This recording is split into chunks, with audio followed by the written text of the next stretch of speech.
The body can decide to stop living in stages. The slow death is the body whispering a quiet no, no, no, until some vital part refuses to keep working. Some important piece of you does not consent to being alive anymore. The way I understand my sister's disease is that it attacks everything at once. I could write a list of symptoms, but these days it looks like something turning off all of the lights inside her. She is 23 and cannot see. She is 23 and cannot walk, cannot think. She is 23 and already looks like an abandoned building. So much of her has already decided to stop working. We live in a time of miracles. Medicine is the science of forcing your body to work whether it wants to or not. It is forcing you, the body, to bow down to you, the mind, because the brain is the only organ that is afraid of dying.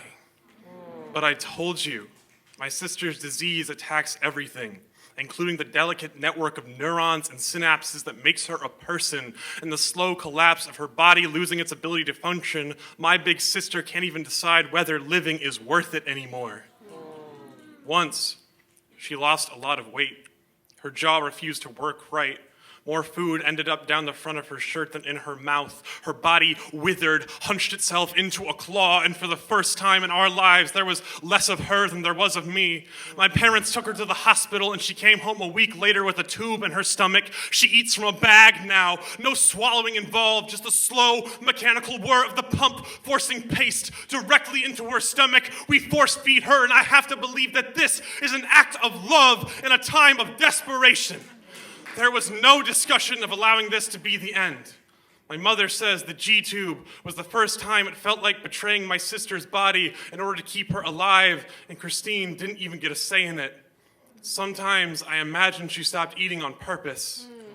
When she could speak, she said the seizures felt like God stabbing a knife into her brain and twisting, and I have to wonder if anyone ever really wants to be rescued back from an agony like that. Sometimes I love her so much, I wish we could let her die. Someday, another important part of my sister's body will stop functioning.